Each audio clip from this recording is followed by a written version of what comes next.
अस्सलाम वालेकुम जी, मैं हूं फैसल अब्बास और आप मेरा यूट्यूब चैनल देख रहे हैं। नाजरीन, गेम जो है वो नो पॉइंट ऑफ रिटर्न पर जा चुकी है।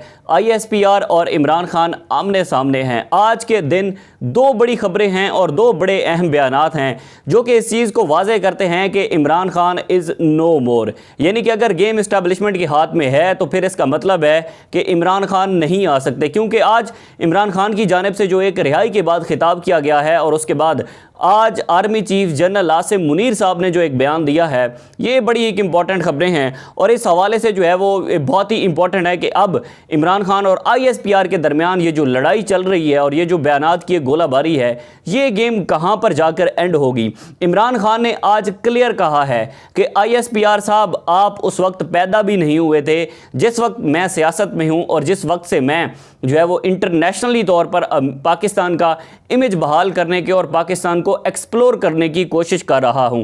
मैंने एक इंसान को डर्टी हैरी कहा है, क्या मैं दहशत गर्द हो गया हूं? ये अल्फाज थे इमरान खान के। इमरान खान ने जो है वो आज रिहाई के बाद अपना पहला खिताब किया है, लेकिन उससे पहले जानना बहुत ज़रूरी है कि जो ISPR की जानिब से आज एक स्टेटमेंट आई है जिसमें ISPR ने जो है वो जितने भी एक हमले किए गए हैं, जब इमरान खान को गिरफ़्तार किया गया था तो गिरफ़्तारी के बाद जो है वो आज जो आर्मी चीफ़ साहब हैं उन्होंने पेशावर का दौरा किया और वहाँ पर उन्होंने खिताब किया। आर्मी चीफ़ के अल्फाज क्या थे वो मैं आपके सामने रखता हूँ, उसके बाद आपको अंदाज़ा होगा कि लड़ाई कितनी शिद्दत इख्तियार कर चुकी है।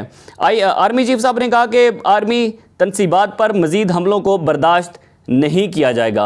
यानी कि ये जो एक ट्रेंड बनाया जा रहा है कि PTI की जानिब से जो कोर कमांडर के घर पर हमला किया गया और उसके बाद जो पेशावर के अंदर हमले हुए, मियाँ वाली जो एयरबेस पर हमला हुआ, इन तमाम के किसी भी सूरत में इन हमलों को बर्दाश्त नहीं किया जाएगा। उसके बाद आर्मी चीफ ने कहा कि अमन व इस्तेकाम के अमल को ख़राब करने वालों के लिए कोई गुंजाइश नहीं होगी।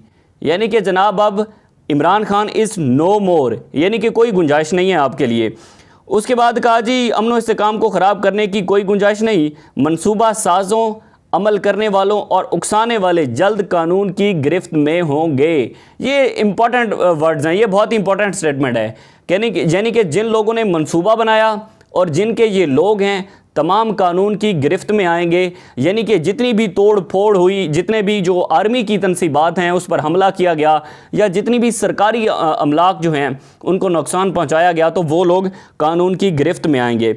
उसके बाद आर्मी चीफ ने कहा कि पाकिस्तानी अवाम की हिमायत से मज़मूम कोशिश नाकाम बना देंगे। दुश्मन अनासिर की जानिब से अफवाज पाकिस्तान को निशाना बनाने की कोशिशें की जा रही हैं। आर्मी चीफ साहब का ये बयान था। उसके बाद उन्होंने कहा कि कोर कमांडर पेशावर ने आर्मी चीफ का इस्तकबाल किया और इस हवाले से आर्मी चीफ साहब ने जो है वो सिक्योरिटी के हवाले से ब्रीफिंग दी और इंसदाद दहशतगर्दी मुल्क के अंदर जो है उस हवाले से भी ब्रीफिंग आर्मी चीफ की जानिब से दी गई। लेकिन उसके बाद जो इमरान खान ने खिताब किया है, इमरान खान ने धज्जियाँ उड़ा दी हैं और उसने ISPR और आर्मी को साफ वाज़े पैगाम दे दिया है कि आप लोग उस वक्त जो है वो पैदा भी नहीं हुए, तब इमरान खान ने मुल्क का नाम रोशन किया। इमरान खान के ये अल्फाज थे कि आपने मुझे दोगला कहा, DG ISPR साहब, मैंने मुल्क का नाम रोशन किया, इंटरनेशनल मीडिया पर पाकिस्तान के लिए खड़ा हुआ, एक ऑफिसर के ख़िलाफ़ मैंने बयान दिया और उस पर आपने जो है वो मुझे दहशतगर्द करार दे दिया।